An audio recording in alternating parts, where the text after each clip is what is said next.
Hey everyone, and welcome to Little Steps Asia Live. I'm Glenda with Little Steps, your leading digital media for families right across Asia. And as you know, at Little Steps, we do have a focus and we are passionate about supporting families across a variety of issues. And today we are focusing on body positivity. And we are very excited to have Hong Kong's Ziggy Mackant. She is the founder and co-host of the very popular podcast, Mom, Body, Soul. She's also a women's health personal trainer at Joint Dynamics Evolve, and she is here to discuss body image with us today and about how we can cultivate a positive relationship with our children.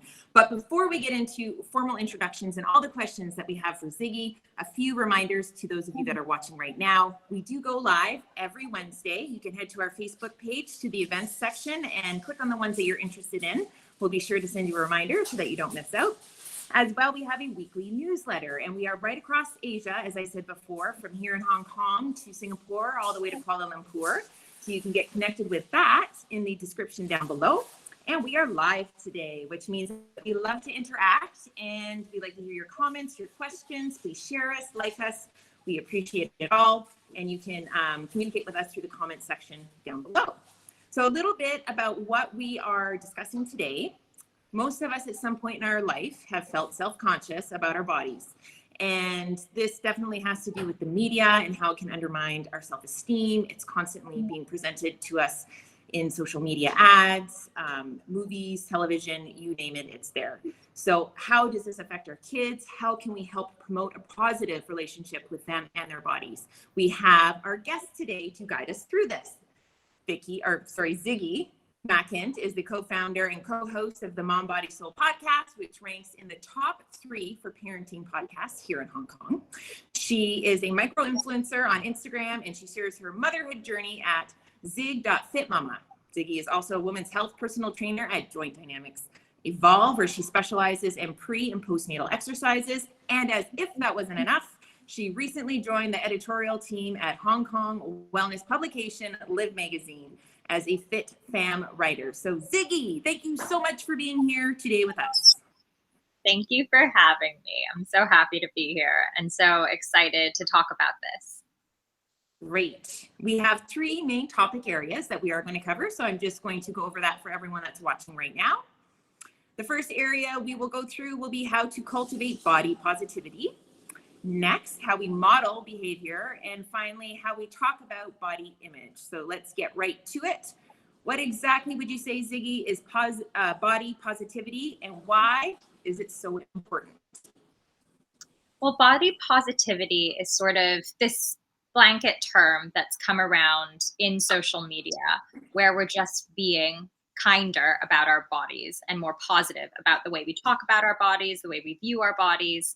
And this ranges from, or it's the idea that we can accept all body types. And another term that's coming out more and more is body neutrality. So trying to be neutral about our bodies. So not degrading, not shaming, but also not being overly excited or too toxically positive about our bodies.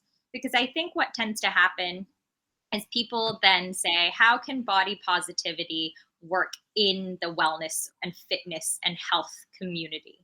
How can it work if we're, say, maybe not living the healthiest life, but we're just going to be positive about these health choices? So it's not about not taking into account our health.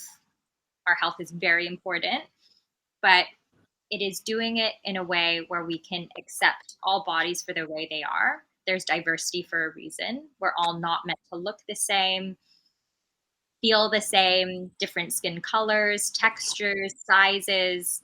It's about helping people build confidence and self-esteem, accept their own bodies, and also address possibly unrealistic expectations of what our bodies should look like. Does that make sense? Oh my gosh, does it ever? Yes. What would you say are some of the biggest barriers to body positivity? Well, from a personal trainer's perspective, if I just put that hat on, I think in the fitness industry and diet culture, we have these archetypes of what a healthy, fit, ideal body looks like. And it's very difficult for everyone to achieve that body type.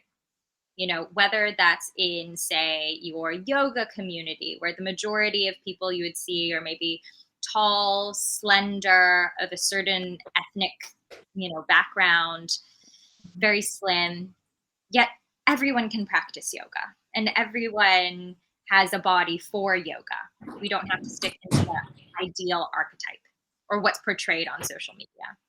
Or if you think about in the gym community where it's like big shoulders and rock hard abs, big bum. I previously worked at a bodybuilding gym where we would churn out all of these crazy 6-week, 10-week, 12-week transformations. And it puts the body under a lot of stress. What we don't take into account, I think, is the mental health aspect. So the biggest barrier, I think, to body positivity is your mental health, is how we're talking to ourselves about our bodies, how we were brought up talking about bodies. Were we shamed for our body? How did our parents talk about food? How did our parents, talk about their own bodies? I think back to my childhood, and I'm kind of known on social media for showing my postpartum excess skin and my stretch marks. And for me, it wasn't too big of a, jump because my mother had that same belly. My sister had that same belly after kids. So for me to just show my belly was quite normal for me, but quite profound for other people. Right. That makes a lot of sense depending on what background you came from, right? How you would perceive that. Yeah, Yeah, I would exactly. think for me, I was lucky in a personal sense. I was lucky that in our household, we weren't talking about um, how fat we were, or, don't eat this and don't eat that because then you'll get fat or you'll be overweight. Those weren't concerns, but I know other people in other families do have that kind of body shaming or do have that language around food. And even though I didn't grow up with any of those things, I still, at multiple points in my life, had some sort of disordered eating, whether that was just with abstaining from food when I was a young teenager, wanting to, look like the Spice Girls or whoever it was at the time, or if it was in the fitness industry and calorie counting and restricting. And those aren't the values that I want my children to have, is the bottom line. Exactly. Yeah. Yeah, I find it really interesting that even though you grew up in a household where body image was, presented to you in a positive light, that is something that you still struggled with. And as a parent of a 13-year-old and 11-year-old, I'm now seeing that as much as you try to control the positive language and the, fitness for health and all of those aspects, they are still being influenced outside of the home. Right. Absolutely. So it's those conversations that I think are tricky to have, and to know the right language to use with your kids when that comes as an issue in your family. How can we encourage our children to love their bodies? So from the get-go, and I think there is no perfect time to start doing this, like today is the perfect time to start doing it, is to first check in with ourselves. How do I talk about my body when I'm around my children? What is my relationship like with the weighing scale, with exercise, with food, with unhealthy behaviors, with alcohol, with, however I'm acting out around my body? Check in with ourselves first, because that is going to be the biggest predictor of whatever our children do. And then when we do get into the teenage years, what happens is we start to look outside of ourselves from our peer group. So it's important also maybe to have conversations with our children's parents and with our children's school about how they're talking about their bodies. And then always just letting our kids know that we're a safe space to come to talk about that sort of stuff. And then always talking kindly about our bodies. It sounds a bit cheesy. We like to practice affirmations in our house. And whenever I do affirmations, whether it's my children or if it's with a client or if it's with myself, I try as best as possible to make things less about the aesthetic, so less about the appearance, but what can my body do? I love myself because I'm so strong. I'm grateful for my belly. because it held my two children. And then I asked my sons, what are they proud of? I think sometimes it can be easier with boys. There tends to be less societal pressure to look a certain way. I know, being a teenage girl myself, that all I cared about was my appearance. And it can be a hard thing to shift, especially when we get so much self-identity from how we look. And I think at the end of the day, we're going to mess up with our kids a little bit, and we just have to try our best. Great words of wisdom. I love what you said there too about asking them directly, you know, what is it that you love about your body? What is it that you love about yourself? Right? It allows them to look inwards and to focus on that. That's great. I like that. Yeah. And also to bring in, because from young children's ages, so from the moment that they're verbal, they're starting to categorize and describe things very bluntly. We've all had the interaction where a child has been like, that person is fat, or that person is bald, that person is old. And it's important at those times to then start a conversation and say, how do you think that makes that person feel? Or, yes, they are that. But how do you think that makes them feel? How would you feel if someone said that? And then sometimes with my children, I just say, we don't comment on other people's bodies. Full stop. We just don't comment on other people's bodies. Whether it's good or it's bad, we don't comment on it. Okay. And it's a boundary. It's a boundary thing. Right. Right. And obviously, I mean, your kids are so young. So you're teaching this from a very young age, right? And it's the building blocks. All right. And oh, sorry, go on. Go ahead. But even with clients that I have who are in their 30s, 40s, above, I still have these same conversations with them, because we can change these thought patterns at any time in our life. It's harder with a teenager because teenagers think that they know everything. Yes, they do. Yes. Yeah. And it's about self-talk. So positive self-talk or neutral self-talk. When I find that I am having a thought that comes into my mind that isn't the kindest, that isn't the nicest, that is, you should look like this, or you look ugly in that dress, whatever it is, I say, thank you for sharing. I am beautiful. We just shut that voice down, because no one needs to hear that. Very nice. I like that. How do you view social media? So should we be limiting it or banning it for our children, or just encourage them to use it more responsibly? This is a tricky one, and I'll preface it with saying that every family has different rules, and what works for one family may not work for another. My husband and I are both in the fitness industry, and so my view on social media and the way that people share within our community is, in some ways, limited.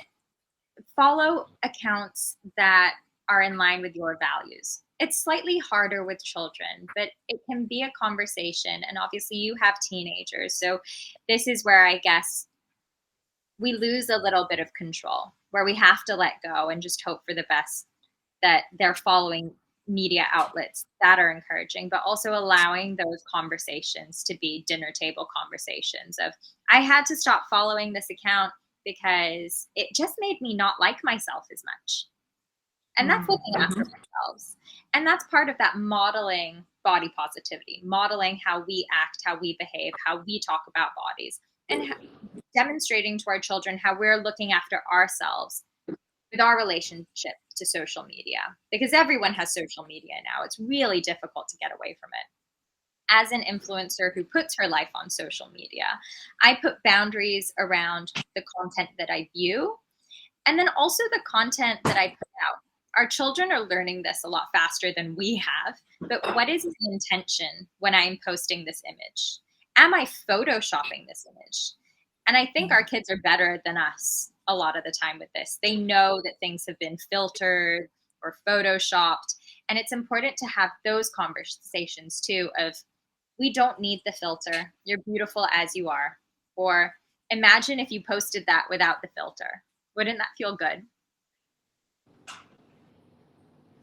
So a lot of positive chit chat around that. I like that a lot. That's great. And I'm sure, of course, there are many, but what are the advantages of having a good body image? Oh, when we stop having such negative body image and start shifting towards positive things, I believe that our life is just a lot freer. There's a lot less mental chatter and ego or focus on just the appearance. And I personally believe that by talking kindly to yourself and then looking after your health, that automatically just happens.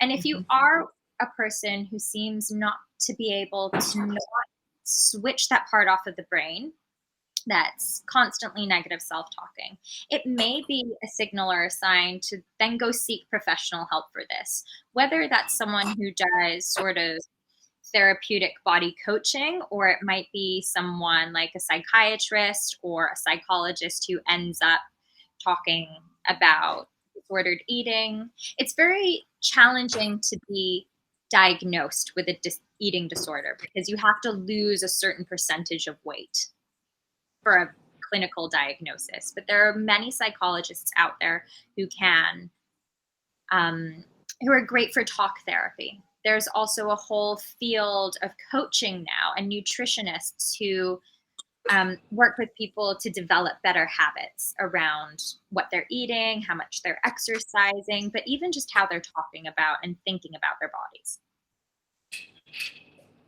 Okay, so basically, if you're, what we call them in our house are thought holes, right? If you're stuck in a thought hole with a dialogue that's going around that you can't get out of, then looking for extra help could be beneficial then to help you get out of that and into a more positive cycle for how you talk to yourself, and right? Absolutely. And I think there's nothing that we can say nowadays that would shock anyone. I think for our children, it can seem scary to say a thought that, I don't love myself, I don't love my body. But us being parents, just cultivating that safe space. And when we don't know and have to put up our hands and say, this is out of my depth, then to reach out to professional help. Right, good advice.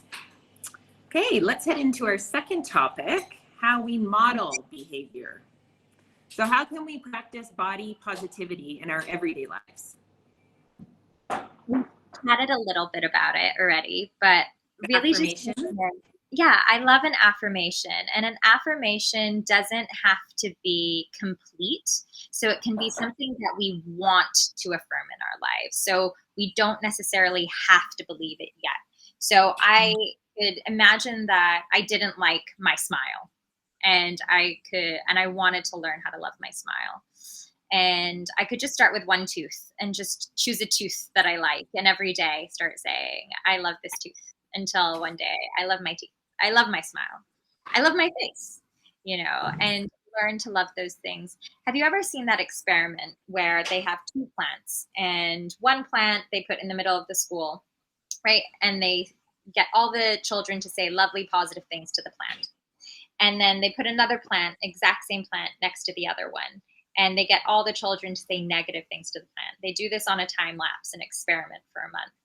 And the plant that has positive things said to it just thrives and grows and gets bigger. And the one that's negative just withers and dies. And that's a plant.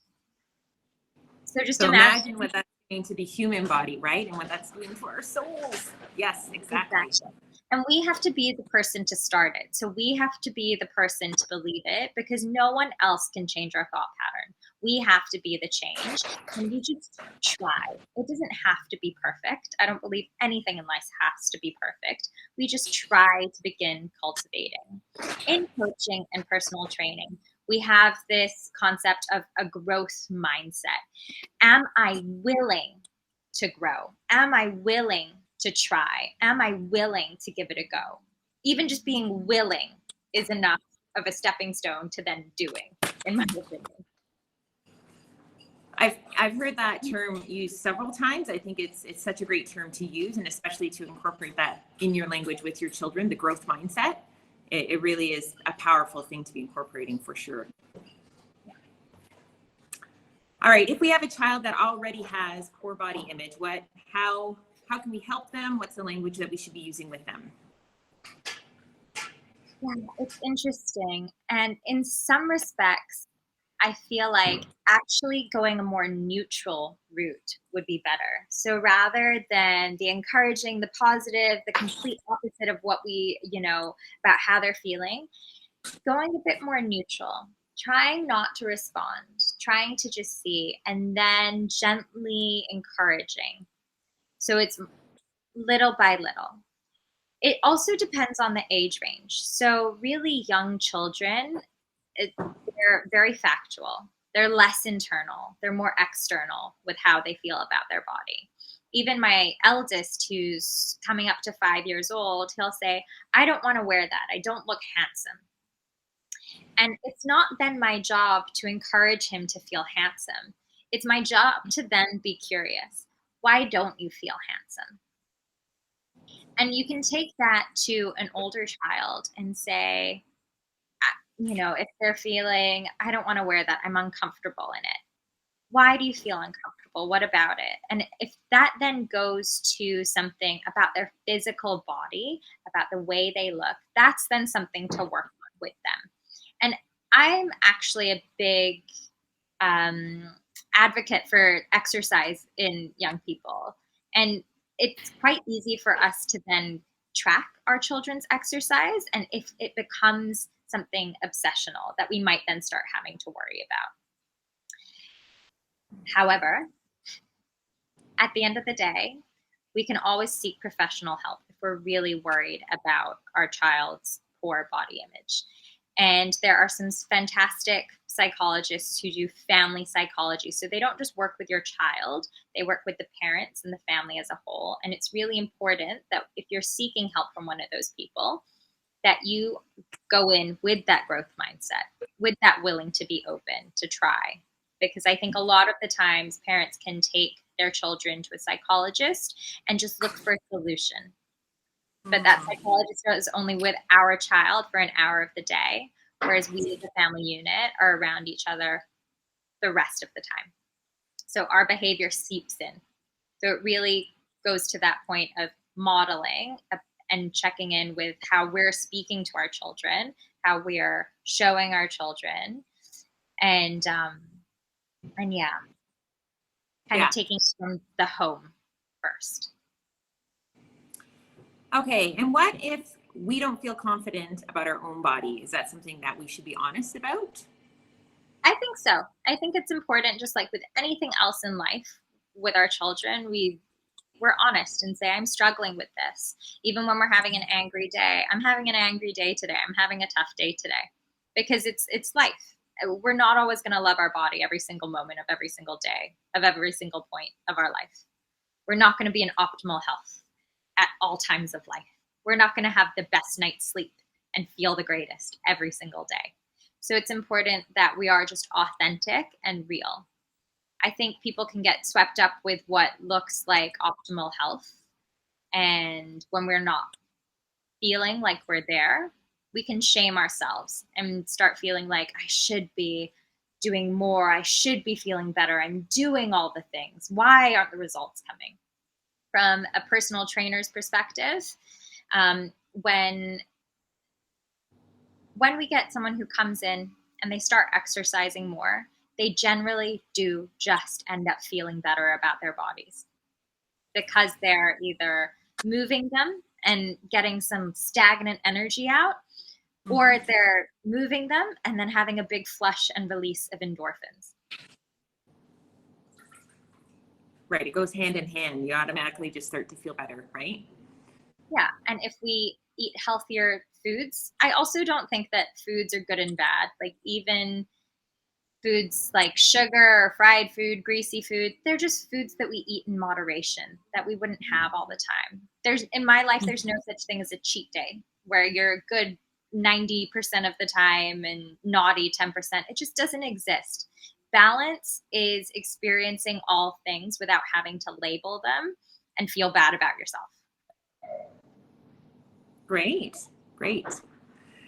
what advice can you give for individuals that are out there that are dealing with family and friends that are being critical or they're being negative, and not just about their own bodies, but their children's bodies?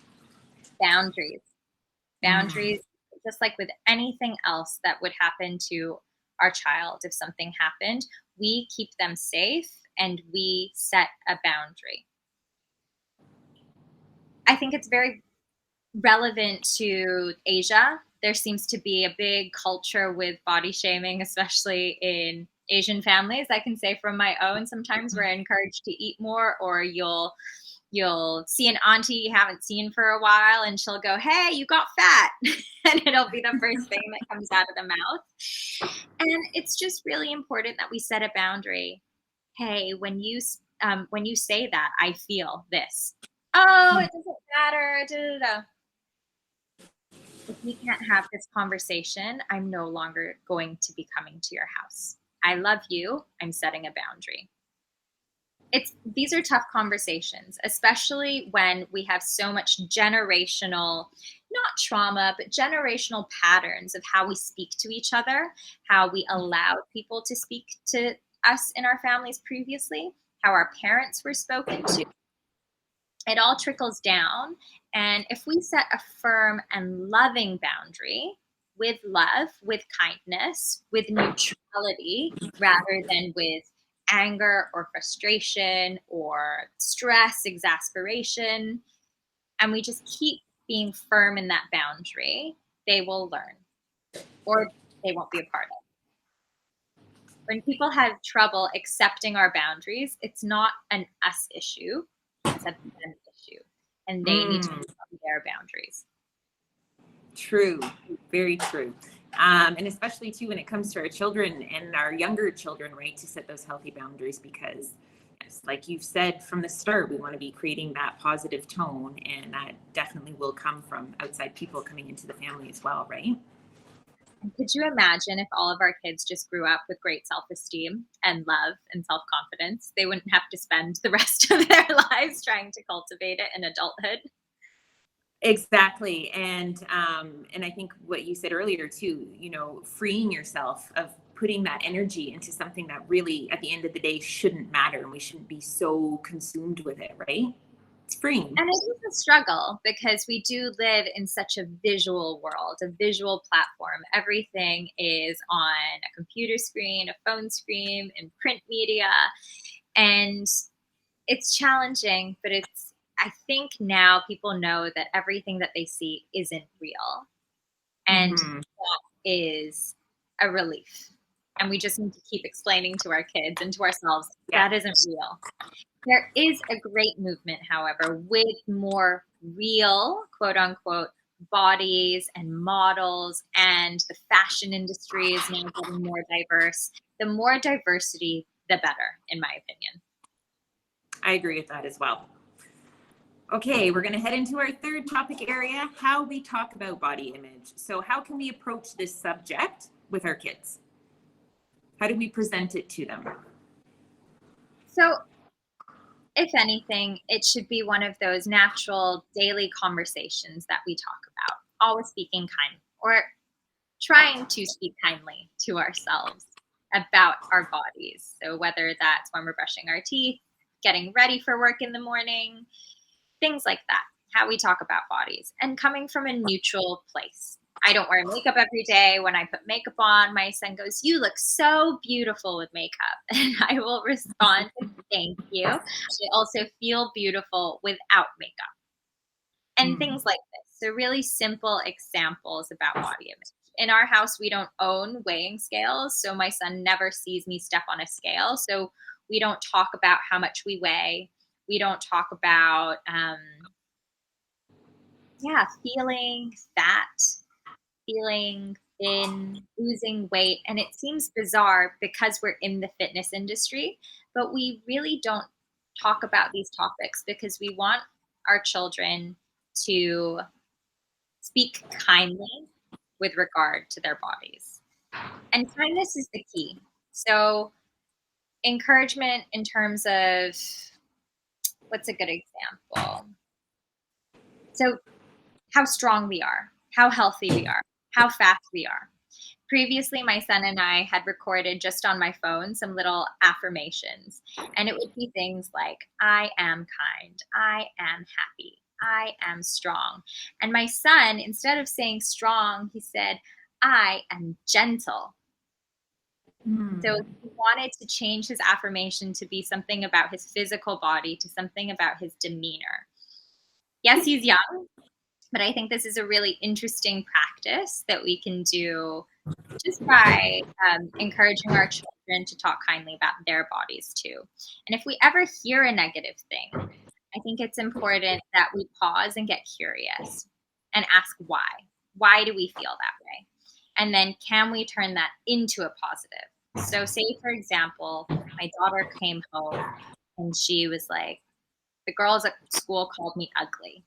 You know, they said that I smell and I have ugly hair or whatever it is. How does that make you feel?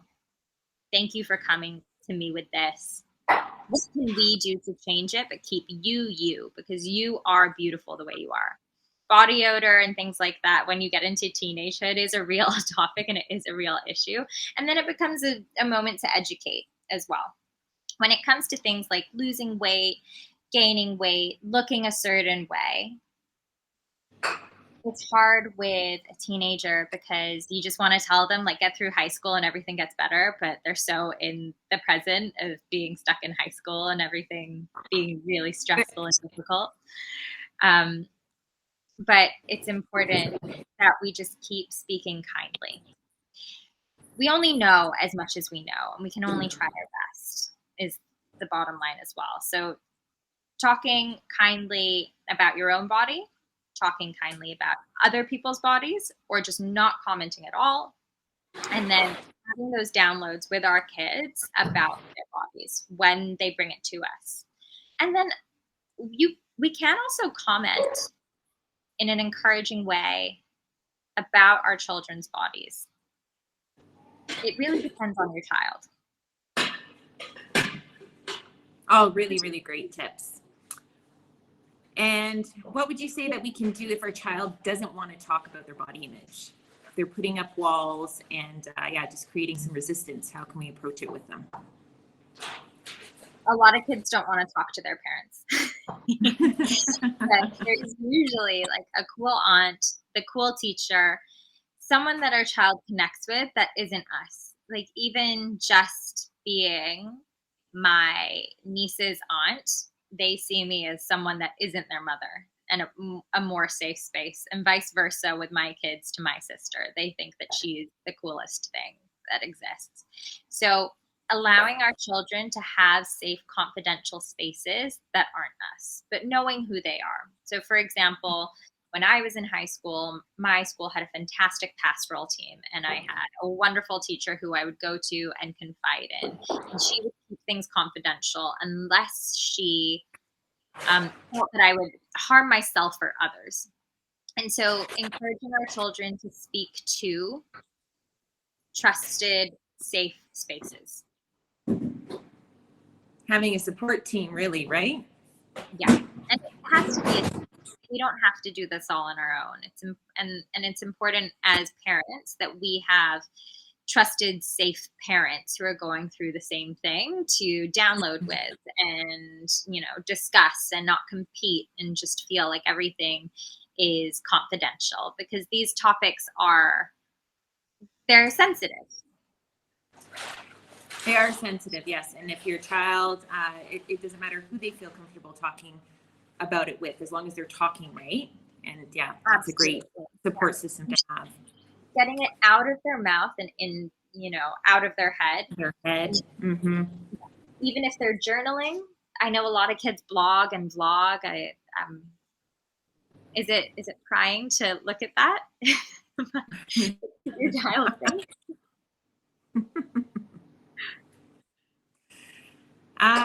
Okay. If anyone's watching right now and they have a question for Ziggy, please get them in here before our time with her is up.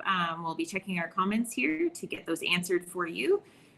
Just a couple additional questions for you, Ziggy. Where can we seek professional help for children suffering with poor body image? Now, I know you made some references earlier. Maybe if you could just reiterate them communicate them with parents that are watching?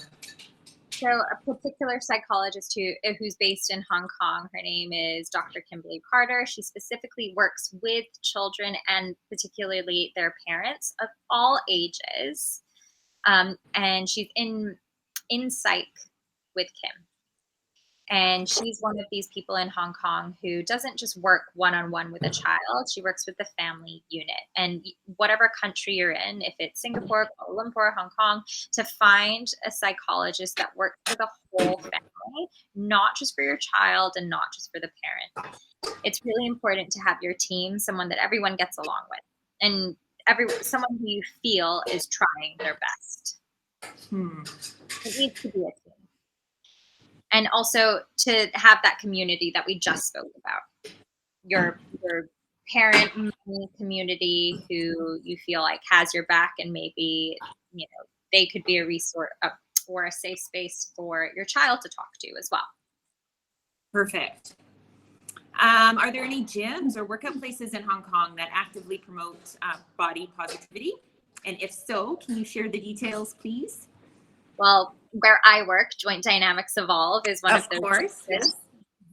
We have an in-house nutritionist and an in-house psychologist, actually. So, and we're not the type of gym, even though we do work with some fat loss clients or weight gain clients, it's not our business model. Our business model is optimal health. And so a lot of the time we work with pre and postnatal osteoporotic women, but also just women in general. There is a great trend in the Hong Kong fitness and wellness community to step away from the fad diets, the extreme diets, and look at long-term health and longevity. So not just physical health, but mental health, joint health, and looking at the person as a whole. So I'm not going to name any places that I wouldn't recommend, but where I do recommend is Joint Dynamics or Joint Dynamics Evolve, especially because we do have the help of a multidisciplinary team. It's not just us personal trainers with some nutrition qualifications. We have licensed nutritionists, a licensed nutritionist and psychologist. So it really becomes a team working to help the individual. Wonderful.